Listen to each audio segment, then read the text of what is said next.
Hey guys, I'm back again, and I'm getting ready to ship out another batch of my Fieldcraft Team Leader Knowledge cards. And I think these are a great tool for really anybody that's going in the field. I call them the Team Leader Knowledge because I felt this represented a good selection of what a team leader or other leader out in the field should understand and know, but also it's great knowledge for anybody who's learning to become that leader. Now, it's not everything that person needs to know, but these cards were made as kind of a quick reference. So when you're out in the field and you need that kind of quick refresher, you've got it there with you. Nice. So what I'm going to do is I'm going to go through each of these six categories and just kind of show you what I chose to put in these and kind of what you're getting when you order a set of these.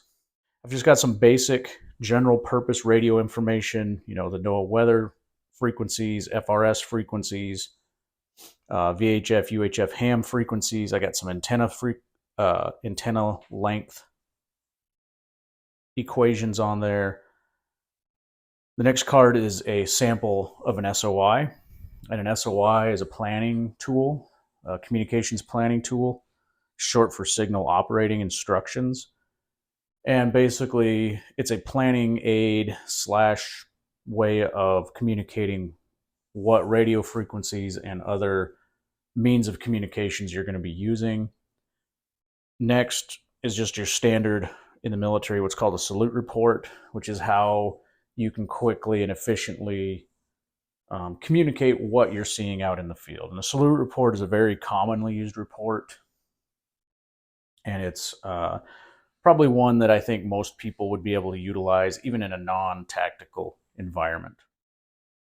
Okay, guys, our next topic that I wanted to cover was planning. And so you might say, well, why do I need planning on a set of cards that I'm going to be using out in the field? And I wanted to put this information in there in case you have to actually come up with a plan while you're in the field. You may be out there living and need to accomplish something that comes up. And so being able to plan while you're out in the field is important.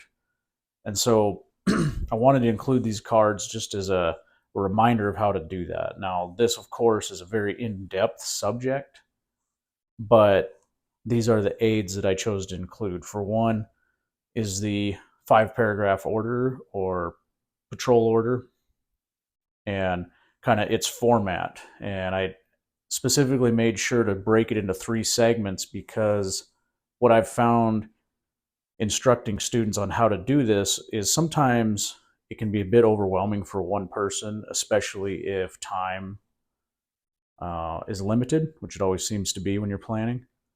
And so being able to break this patrol order out into chunks and assign trusted people to handle certain segments works very good.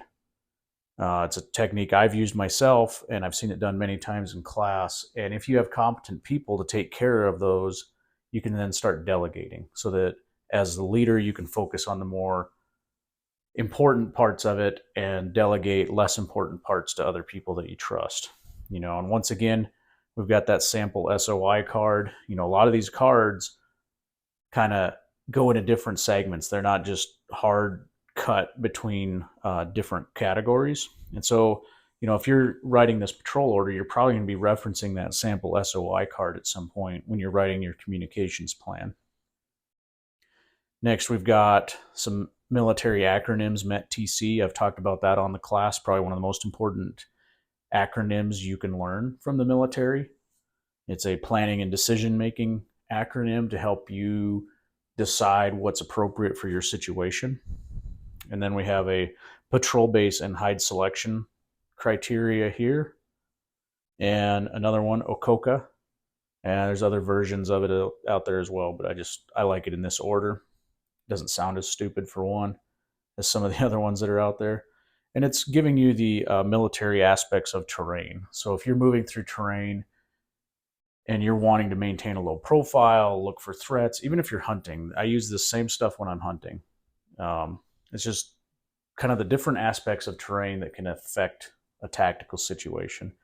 And then I just have a card detailing kind of the phases of patrols from start to finish to help that small unit leader kind of stay on task and understand what he needs to get done. Okay, speaking of the small unit leader, our next topic is leadership. Now, this isn't a study on how to be a good leader, on how to care about people and encourage them and build them up and all that stuff. There's a lot of great information out there, and if you think you're going to find yourself in a leadership position, which every person should expect themselves to be at some point in their life, I would highly suggest learning some of this. But when you're in the field as a leader, there's some things that you need to be able to know. Like I said, the phases of patrolling is good to know so that you can understand what you need to accomplish. Okoka, again, now we're talking about being able to look at the terrain and understand the terrain so we can make good decisions based on the terrain. Of course, we've got MET-TC again. We want to reference that when making good decisions. Got the 5 principles of patrolling that comes over from the Army, but it's just a great kind of way to, the different aspects of patrolling that you need to keep in mind. And then the next two are very important because they actually require a leader to be a leader, and they require that you enforce standards. And so the first is priorities of work in a patrol base. And so for those that aren't real familiar with some of this stuff, and when you're in a tactical environment, let's say you hike into an area and you want to set up a camp, so to speak.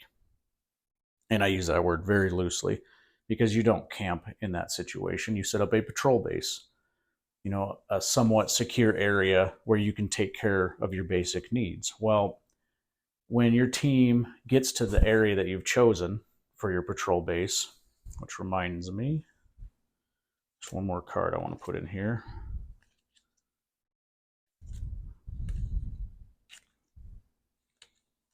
Right here, coolant. That's your patrol base and hide selection criteria. But anyways, once you get in that patrol base, it's not like everybody just drops their gear, puts their feet up, and starts eating some snacks and taking a break. You're not off the job. You're just not moving anymore. And so there's priorities of work that have to be done, just like I'm sure some of you are familiar with other types of job where, just because you're done with the core task for the day, there's still cleanup, there's still other tasks that have to be accomplished. And that's what the priorities of work are. We've got maintenance, mission prep, water resupply, hygiene, chow, rest. And those are all categories that can be swapped with each other depending on what priorities there are. But basically, those are all the things that need to be taken care of in a patrol base, and that's continuous. You go through those, and then once you get through them, you go back and start over again. Okay. And that requires that the leader actually enforces that these things are getting done. And that's not always an easy job when people are hot and tired. People have to be disciplined. Next is the pre-combat checks and inspections. Same thing. This is before you go on your patrol, and I use the word patrol and combat, but this could be even hunting or going hiking.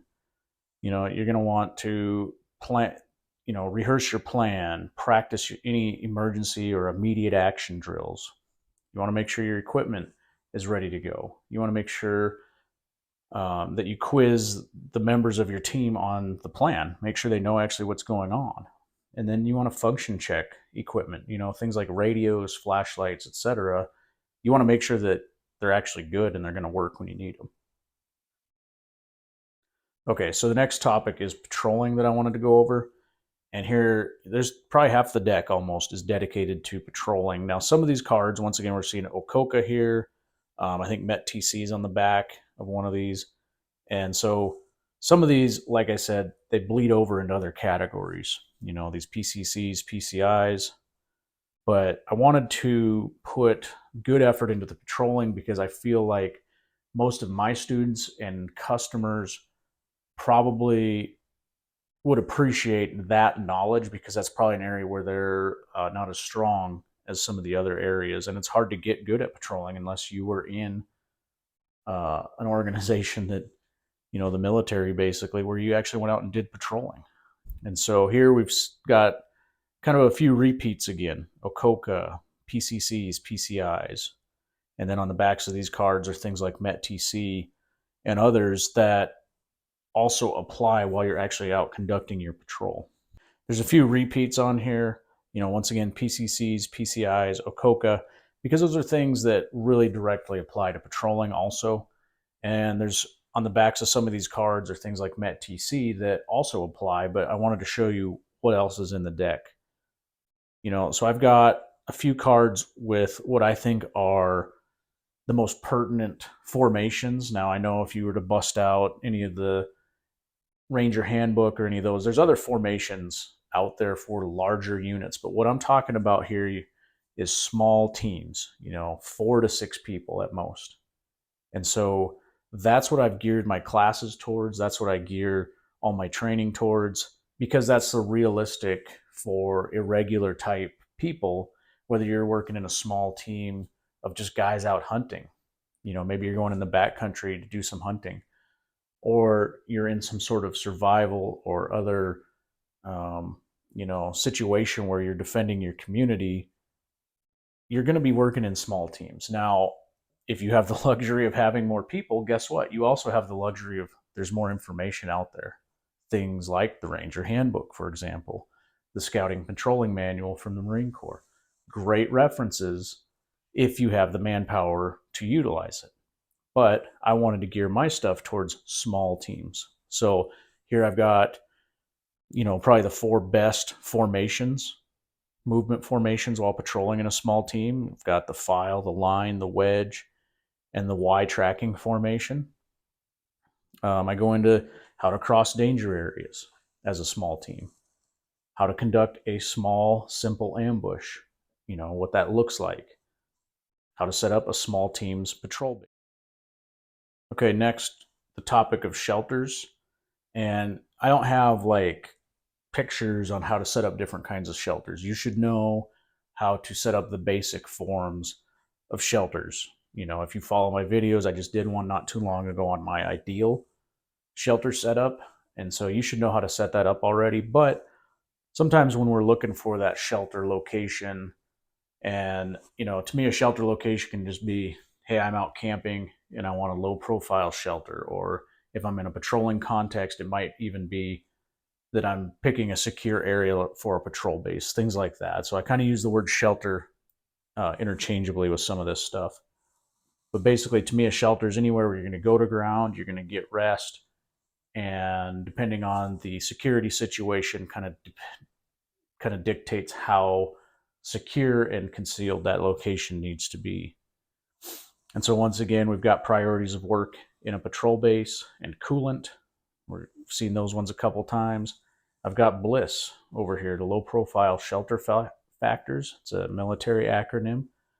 And then I have the 5 W's that I learned out at the Pathfinder School for shelter site selection. And the reason I put these in here is because if at the end of a long day, you're tired and you're looking for a place to rest up, I've seen a lot of people, and I've done it myself, that you kind of just get overwhelmed sometimes. You're looking around and all you see is a bunch of trees and bushes, and you're just like, how do I prioritize? What makes one spot better than the next?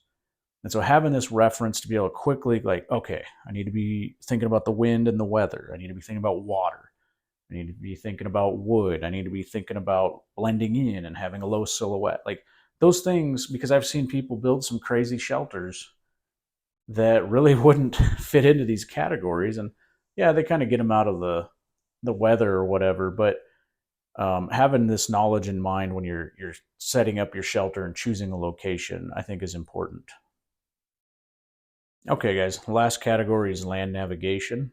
And so what I wanted to do was include cards that, if you're doing good map and compass, land navigation, I'm not talking about GPS or Onyx or any of that stuff. I'm talking about busting out a map, protractor, and a compass, like I teach in class, and getting from place to place. I wanted to put some cards in that would help the guy that, has a grasp of the topic, but maybe he just needs a quick refresher.